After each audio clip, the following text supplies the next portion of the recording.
Qu'est-ce qui explique la suprématie des humoristes ivoiriens? Mais c'est leur travail, c'est leur travail, c'est leur travail. Suprématie sur le continent? Sur le continent. Sur le continent. Non, mais c'est parce que, je dis, eux, ils ont des plateaux dédiés qui leur donnent des ouvertures.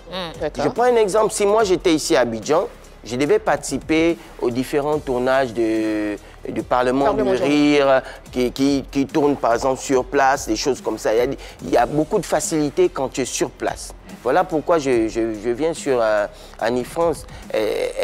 C'est clair, il faut être ici à Abidjan et les choses vont vraiment bouger.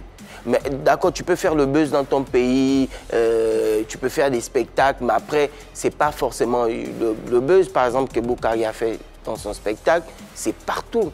C'est dans toute l'Afrique. On sait que Boukari a assuré. Mais si moi, j'organise au Gabon, forcément, c'est pas sûr que vous seriez peut-être au courant des choses comme ça. À la suite de la question de vraiment... Marie-Dominique, tu confirmes qu'effectivement, les Ivoiriens... Oui, c'est le top. C'est le top, mais après, ce n'est pas les meilleurs humoristes. Forcément, ce n'est pas les meilleurs humoristes africains complètement. Ah bon? Tu vois? Parce que nous, en Afrique centrale aussi, il y a des gros, des gars très forts. Des humoristes. Non, c'est les tops ou c'est pas les tops? Non, c'est des tops. Mais il y a des tops aussi en Afrique centrale. Ça veut dire que si vous voyez bien... C'est que ce n'est pas les tops. Ah. C'est les tops, mais il y a les tops. Qui est top? Qui est top? Qui est le top du top? Bon. Qui surpasse tout le monde?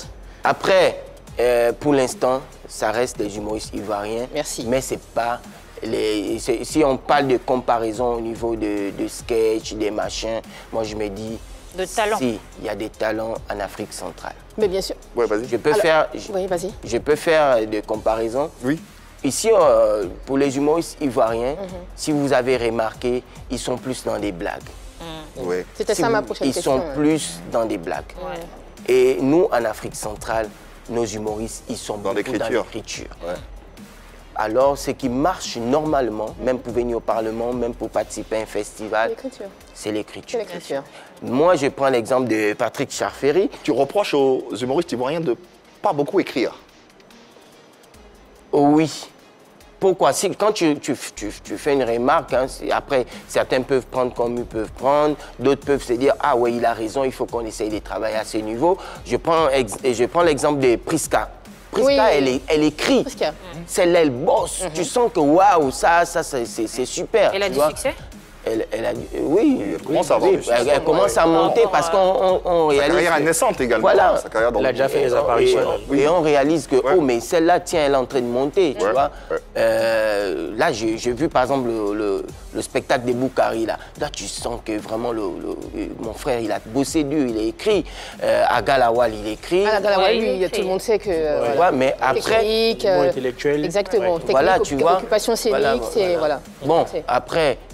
Je ne veux pas citer les noms ici, mais de vous à moi, nous, par exemple, quand on suit un sketch, des fois, on connaît déjà la blague. Parce qu'on a lu déjà sur le net. Tu vois? Donc, les bonjour 2000 tel, bonjour... Nous, il y a des blagues que moi, je maîtrisais forcément. Et je me dis, ah, là, ça va terminer comme ça. Et sauf que l'humoriste, il a ce maniement-là de pouvoir changer un peu la blague, tout ça. Mais sinon, dans l'écriture, franchement, l'Afrique centrale...